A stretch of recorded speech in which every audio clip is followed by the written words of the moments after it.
Hey everybody, it's Jeremy. Welcome back to Dreamers Game 1 where we are playing Yomi. This is turn 54, and at the top of the round we have Leroy Jenkins, the face painted with bells, god of nature, the leech, lord of the open road, has claimed the outer throne.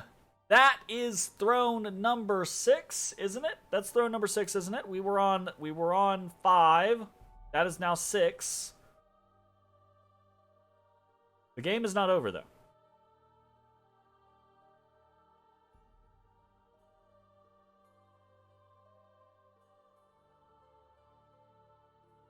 What? So I'm a little confused here. I think... I think...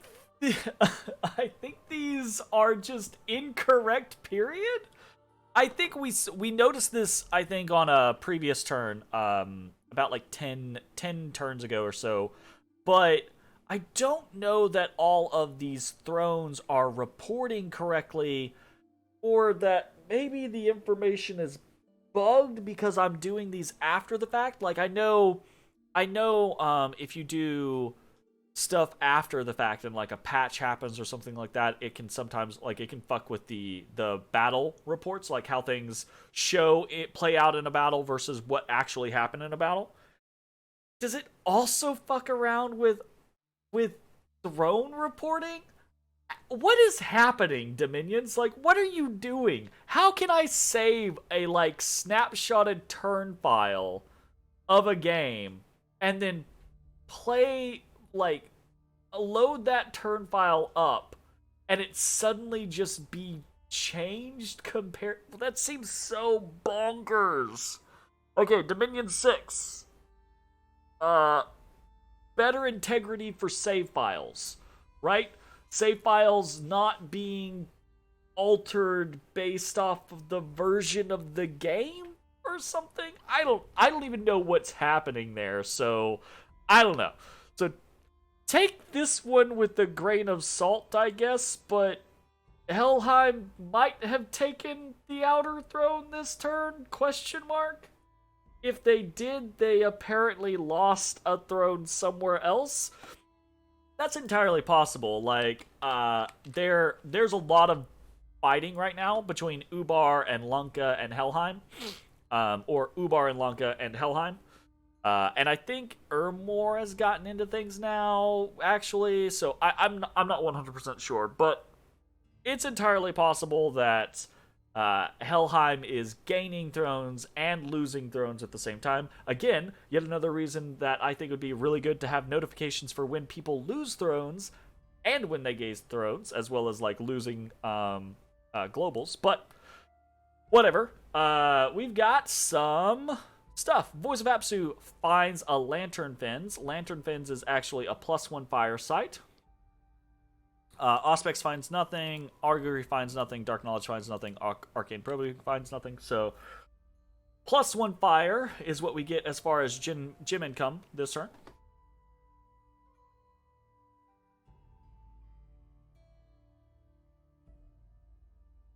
We were magic phased in Shambolic. So let's see what happens here. So we have a Great Enchantress, Ugly Dog Contest. This is Hinam's god.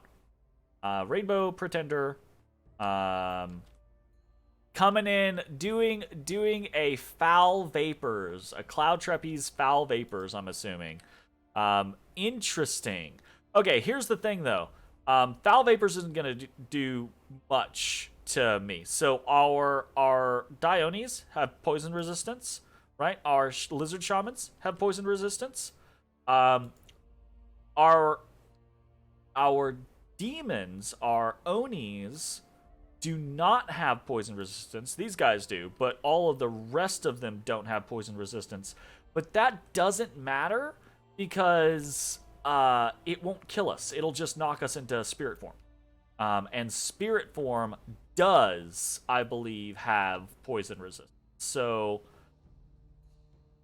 but what it also will do is I think this is going to burn some gems from us, because I think we had gems on some of these guys. Yeah, we have some earth gems on some of these guys and some nature gems out here. So a god is big enough news to... Oh, we also got an earthquake. That's what the other gems were for. Gotcha. Interesting. Did they get popped? They did. They got popped by flames. Nice. Okay. Well, that was that. Yeah. So that's kind of the situation, right? Like, even with a combination of like earthquake, we can check in again. Like, I'll actually show you guys what happens. So, foul vapor's up, earthquake. So you're gonna see a lot of these guys are affected, right? And they will die. But as soon as they die, they're now spirits, and they now have 25 poison resistance. So they immediately become effectively immune to foul vapors. So this type of trap just does not work against Yomi. You can't... I mean, if there are other, unit types, right? Like, if there are...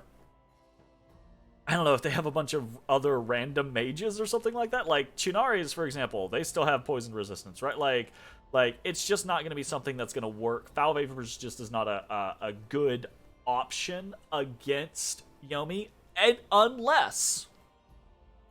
Caveats here. Unless you are using Foul Vapors to assist you in getting to the spirit form of the Onis. In that scenario, right, you can use it as a part of an actual battlefield magic in an ongoing battle, right, to help cut through the HP of the Onis, get them to spirit form faster, and then have ways to kill the spirit form.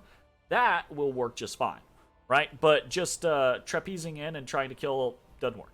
That's not an effective strategy there. So Hinam's god dies.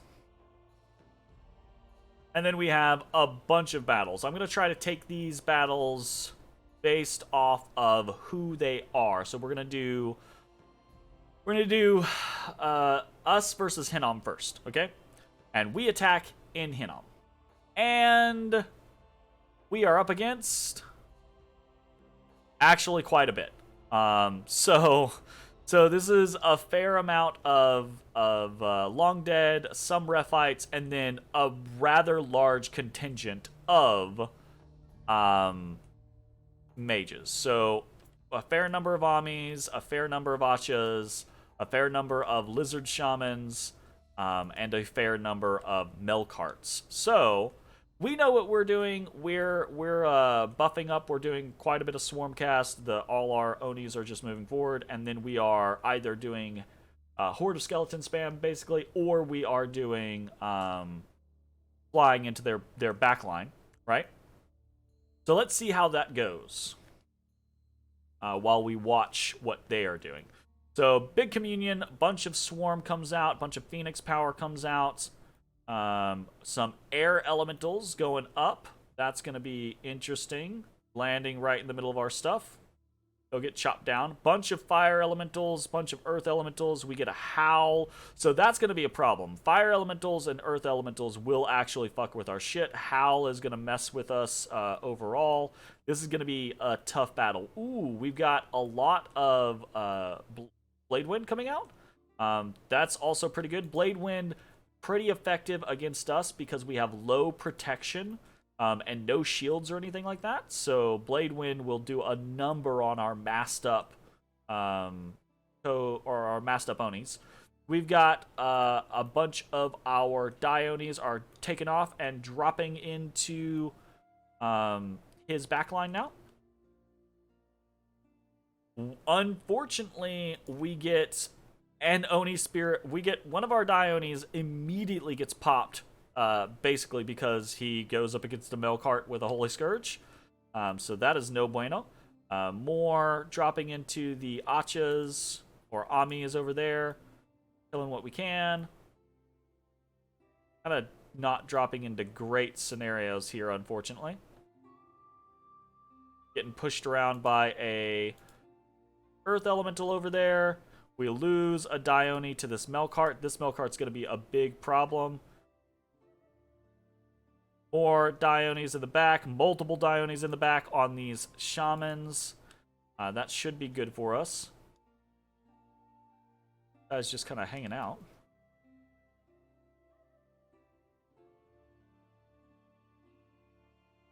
Lost another Dione.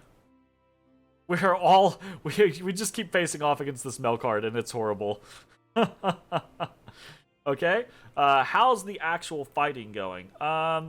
Seems okay-ish. We're not doing horribly, but we're not swarming over them because they're getting reinforcements in the form of, like, elementals and wolves and things like that.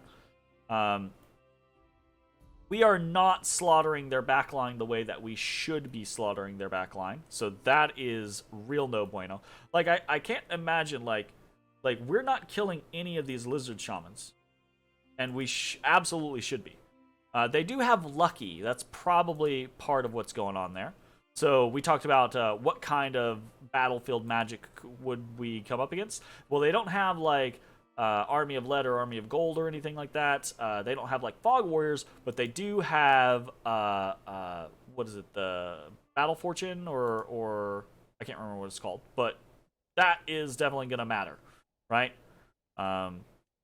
Cool.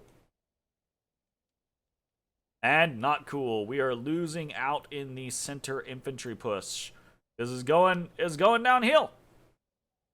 At this point, the expectation was to have most of the mages, like, chopped up, you know? So, all of our Diones in the back are dead. We are pushing, and we are routed. Swank. Hell yeah. Good job. Good job, Hinnom. Massive defeat for me. We lost, like, probably 6 or 7 Yomi or Diones there. Except that is not what happened. Because these battle reports are all fucking wrong. We did lose, actually. So our forces were beaten by the defending forces of Hinnom, and something very similar to that effect did happen. But we did not lose a crazy amount of Diones. In point of fact, our Diones slaughtered a lot of the forces of Hinnom. We lost mostly Co-Onis with a few pieces here or there. And part of the reason why we lost a lot of these units, they did not perform as well as we needed them to, is because we were fighting on not turmoiled land. So that is something to keep in mind. We killed about half of the force, right? Killed a lot of the Long Deads. Most of those are destroyed. We killed a fair amount of the Long Dead Rephites. None of the Rephite warriors. But we killed a fair amount of forces. Lost a fair amount of forces. We killed some of their shamans, some of their backline, etc., etc.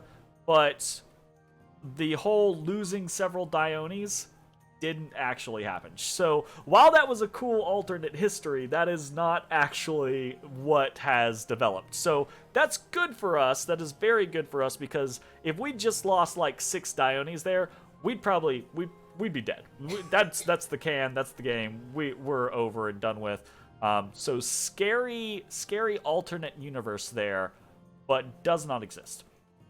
Retreat-wise, we mostly successfully retreated. We lost a single Chunari on the retreat, and we lost a Lizard Shaman on the retreat. But everything else basically retreated. This is a hard loss, but not an insurmountable loss. We did kill a lot of his chaff. Unfortunately, we didn't get in the back line and butcher a bunch of Amis. If we had lost this, but one or two of our Diones had gotten into the back line and killed like 10 Amis, I would actually have counted that as a victory, right? I'd have been like, yeah, we lost the battle, but we did a good portion of what we were trying to do. What we are trying to do is we are trying to whittle down Hinnom's relatively irreplaceable forces, like his commanders and his actually recruited units. Unfortunately, what we did is we mostly just killed some Long Dead. So not a good battle for us. That sucks. We'll have to figure out how to come back from that. So we have that. We attacked in Menace, so we were counter raiding in Menace over here. We sent in a Dione just up against some PD, so no big deal there. We win. And we raided in Eagle Reach Mountains. So this is just a couple of Bakemono show with Yaris up against some PD, and that is that. You can see, though, immediately we get bumped by Lanka in the Eagle Reach Mountains, and considering what's there, Lanka does not have to throw much there for a win, so these are some Rakshasa warriors. They're absolutely going to defeat our little Bakemono shows with Yares. There's no way we stand up. We might kill, like, one or two if we get lucky, but I doubt it. If we, like, all stab at the same target. Nope. Nope. Did not all stab at the same target. So we killed nothing. We lost everything. So, unfortunate there. And then, so there's Helheim has attacked Pastina, as we kind of, like, assumed. Let's watch the Ubar versus Helheim first. The Ubar attacks Helheim with a Shaitan that has a lifelong protection and a Ring of Returning. Lifelong protection and Ring of Returning is a bit of an interesting concept. It's kind of like trying to have your cake and eat it too, right? Like, you're trying to protect this individual at all costs. But I don't know.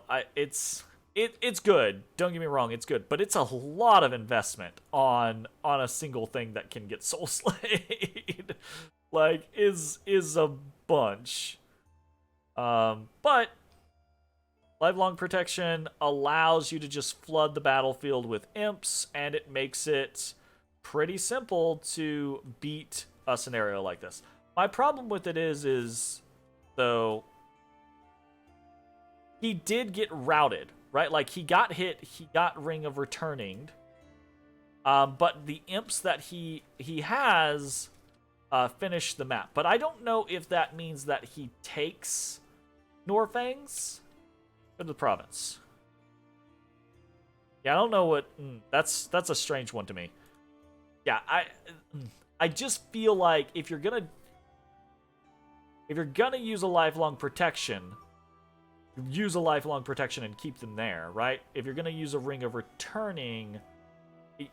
Rings of Returning are for, like, keeping things specifically alive. Lifelong protection is for...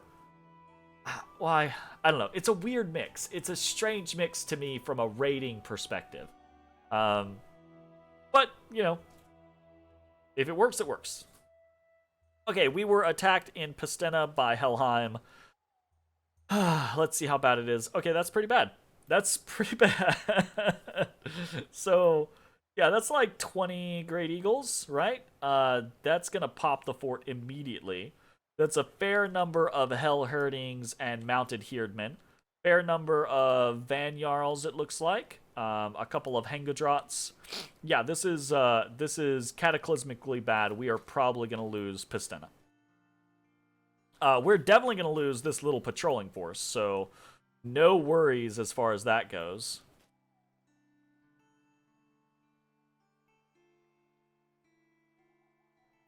Yep. So we did kill 3 of the Great Eagles. That's nice. 1 Hell Herding and 6 Mounted Herdmen.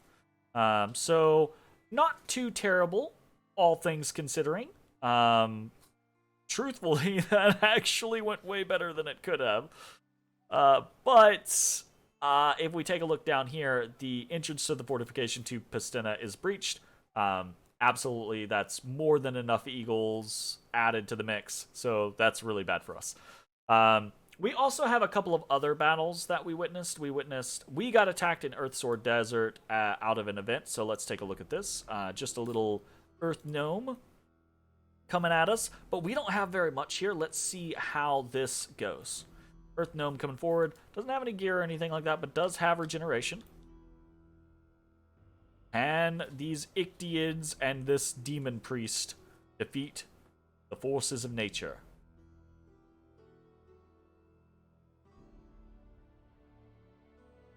Uh-oh. That's not great. Hey! Good job. You watched your brother die for it, but good job. Okay, so we win in Earthsore Desert, and we got to witness Indies attacking Helheim in Pastena immediately after that. So a bunch of sea dogs come in. They're not going to do shit to Helheim here, so you know how it is. Oof. Just butchered. Actually, lost another Hell Heirding and another Mounted Heirdman. Probably, I would assume. It says the Hell Dogs actually killed 6 units. That seems bonkers to me. Killed maybe like some ghosts or something like that. I don't know, like the spirits that get summoned. But anyways, so a bunch of pretty painful losses this turn. Not great. Battles, we got a record of 3 wins and 1 catastrophic loss against Hinnom. We have 0 wins and 1 catastrophic loss against Helheim. Maybe not catastrophic, because we didn't lose a lot in the fight, but the results are going to be catastrophic, because they're going to be the end of the game. And we have a 0 win and 1 loss ratio against Lanka because of that bump. And we have a 1 win and 0 loss ratio versus Indies. Thank you, Indies, for allowing me to beat up on you and make myself feel better. So that's rough. That is a rough turn of events. Speaking of events, let's actually look at some events. So in Earthsore Desert, we got attacked, right? So that's 1 event. We had a rebirth event in Scardian Vale. The Summer Heat has been distilled into glowing rubies by a young mage in Kodal Swamp, so we get fire gems +3. And then in Zemiki, a wonderful bird of wondrous colors has been found. Small gems were hidden in its gut. So in total, we get... Whoop, drop my water. In total, we get 8 fire gems, 2 air gems, 4 water gems, and 1 earth gem. So, cool. 22, 30.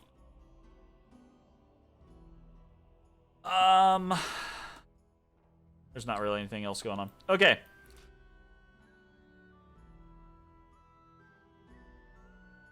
Did I press a button?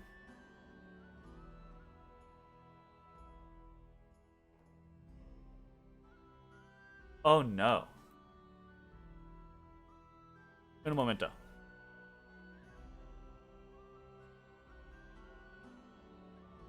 How did that get saved?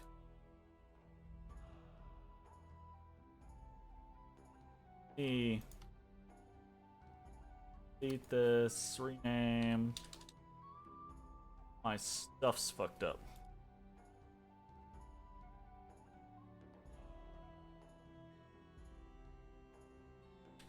Okay.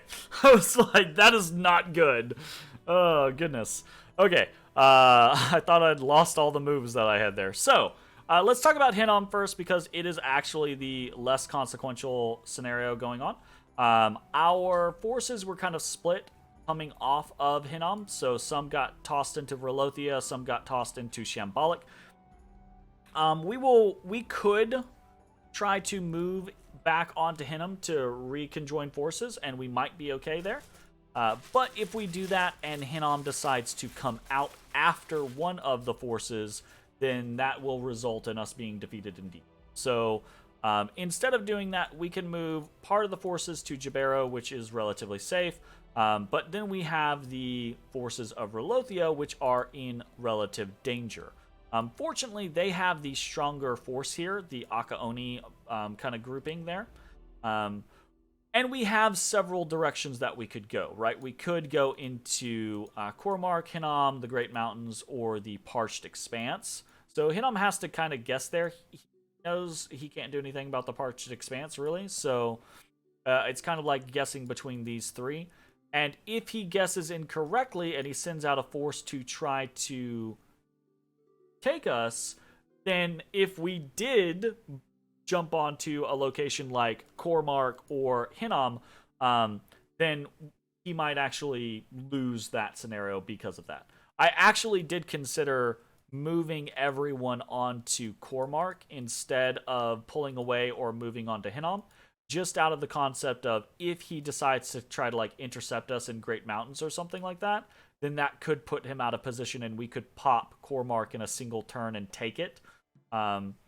But I don't think that that's going to happen, and I think what is more likely to happen there is we're just going to put ourselves into a position to get into another fight that we don't actively want at the moment.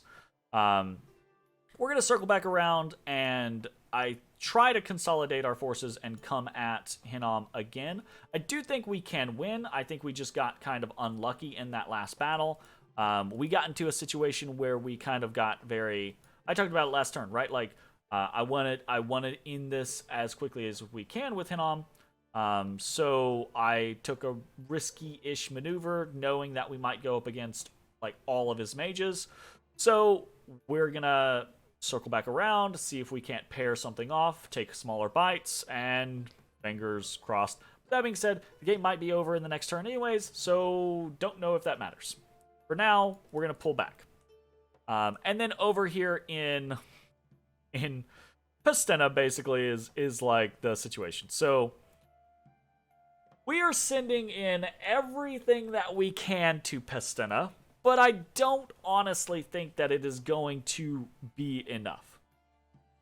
We have a couple of bandits, we have some long dead, and we have some lizard warriors that are in the area or available, right? So we are moving everyone that can make it over there. And that includes several Dionis, right? We're cloud trapezing Masatori onto Pastena. He's probably going to die, but the hope is if he can get some stuff up, he might be able to kill some Great Eagles, right? Because the Great Eagles are going to drop down around him. So if he's able to put up like a protection and a blessing, he might be able to cleave through some of the Great Eagles and pare down the Great Eagle forces, leaving just Hell Heirdings and Mounted Heirdmen, right? For the rest of us to fight. Then we have the Masayori, Fujiori, and Suzu coming in. These are mostly there to do things like Soul Vortex and just fucking hopefully cast spells like flood the battlefield with Horde of Skeletons. Don't know that that's going to matter. We've got PD coming in. We've got a bunch of Summon Ips coming in on the Bandit King. Again, probably not going to matter. Probably going to die there. We've got a single Onishugo coming in. So we've got all of this stuff coming in. We're doing what we can with it, but it is probably not going to be enough. And then inside, we're basically just trying to spam out as best we can. We got a bunch of death gems on to increase efficiency for Horde of Skeletons casting, Water Elemental casting. We're summoning some Vile Water and some reanimation of skeletons. All of this is probably for naught. And I'll cover things as I normally do, anyways, in like detail and list everything out. But I just wanted to kind of like throw out what all we're trying to do to defend Pastena, but with the caveat, with that statement of I don't think it's gonna matter. I don't think we are going to be able to defend Pastena. I think Helheim is hit it hard and fast enough, and I did not defend it well enough that they're basically going to take this very easily. The question then becomes, because there are several other engagements going on, right? The question then becomes whether or not Helheim can cap this throne, because they do have 2 units available to cap thrones, a prophet and a god, or whether those individuals are busy elsewhere, or whether or not Ubar or Lanka can take a throne from Helheim. Because right now, I think there are 2 thrones being contested this turn, right? Or threatened this turn. Maybe contested next turn is the way to say it. So we're gonna do whatever we can. I don't think it's gonna be enough. Hopefully, someone else in the game is successful, and if they are, great. The game continues. If they aren't, then oh well, was a good game. You know, is what it is. We kind of like we may have done the whole like fulfilling our own prophecy scenario, because I called this, I feel like, several turns ago, where I was like, if we get involved in Helheim, in the war with Helheim, we might just be opening an opportunity for Helheim to win, right? Like, Helheim's probably going to come and kick the shit out of us, and it is what it is, right? It'd be a different thing maybe if we started fighting 10 to 15 turns ago, when we first offered peace with Hinnom. But that didn't happen, so I think at this point, we're probably just going to get our ass kicked, and that does seem to be like what's happening. So, let's talk about specifics. We are continuing to recruit things, because why not? We are recruiting a lizard shaman in Ancient Woods, and we are recruiting a Neminari in Gray Mountains. We'll see how that goes. So, recruitment Neminari +1 and lizard shaman +1.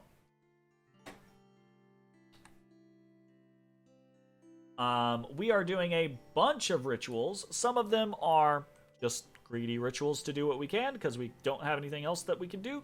And some of them are actually intended to be helpful rituals. We'll see how that goes. So we are doing some site searching, arcane probing, dark knowledge, horror specs, and we're doing a revive king over here in Gray Mountains to basically control reanimated corpses. Here is the plan. And then we have some actual rituals that we are doing that we're trying to help out with. So we're doing multiple fires from afar, right? We are casting fires from afar from our god at Pestina. And then we are doing a fires from afar from Tejo at Pestina. Fires from afar probably is not going to accomplish very much. We can take a look at it real quick. Cast ritual spell. Fires from afar. So it hits 10 plus units, and it does 15 armor piercing damage. So it could potentially kill some of the units, but if we take a look at what Helheim has here, take the Great Eagles. It's not going to kill a Great Eagle. Could damage them, but it's not going to kill a Great Eagle, right? It could potentially kill a Van Jarl or a Van Heer, right? Now, it could kill a Hell Herding or a Mounted Herdman. So those are potentials, and it could kill a Hangodrot. It's unlikely to kill these things, but it could kill them. And so if we toss two of them, then maybe we get lucky and we pick off a Hangodrot, or we pick off a couple of Hell Herdings or something like that. But it's pretty unlikely for this to do too terribly much. That being said, we don't really have much else going on, so we're doing what we can. So those are the fires from afar. We're also, as I said, we're cloud trapezing Masatori in there. Masatori is just gonna go in there and hopefully kill some Great Eagles before he dies, but he's probably gonna die. We'll see how it goes. We are doing an Arouse Hunger. Arouse Hunger is a death ritual that curses 20 beings in a faraway province with undeath. They become ghouls. I don't think this is going to amount to anything like that, but we are targeting Ivanmore, where these Jotun wolves are, to hopefully throw them off, slow them down, something like that. It's not going to amount to anything, but it's something that we can try to do, so we're trying to do it. And then we are doing 2 reanimations and a Vile Water in Pestina. And this is just trying to generate more chaff. Again, I don't think that this is going to matter, but we're trying our best here. So that's all the rituals that we are doing this turn. And forging is actually very small. We're just forging a water bracelet. That's all that we really have time or space for. That's it. That's all we got. So, boom, forging a water bracelet. And honestly, that's kind of it. Research, we should have Conjuration 7 next turn. Don't know that that's going to matter at all. We are almost undoubtedly going to lose Pistina. It is maybe possible, but unlikely that the Dione that we throw in there are going to be able to do something, but probably not. They're probably going to get chopped up and die. We'll see what happens. Honestly,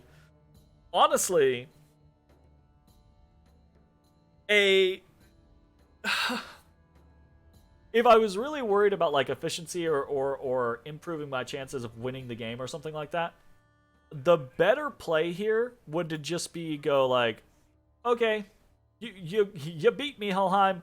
I'm not gonna throw anything else at you, and just give Helheim Pistina, and basically like not take any additional losses against Helheim, in the hopes that someone else stops Helheim's win, and then the game continues, and then I'm at less of a loss. Because as it is, Helheim is going to probably beat me in Pistina.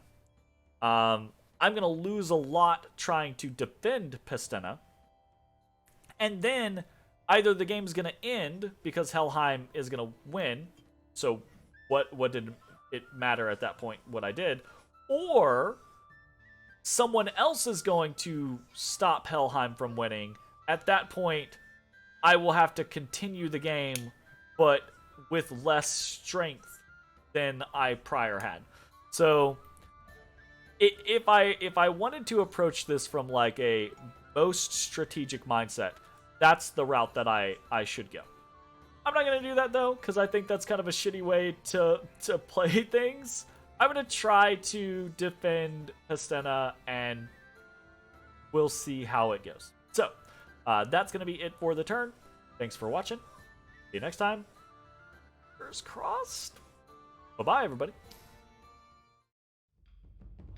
Hey everybody, thanks for watching. If you enjoyed the video, consider leaving a like, commenting, or subscribing. It really helps me out. If you'd like to see me live, head over to my Twitch at twitch.tv/thedistanthorizon.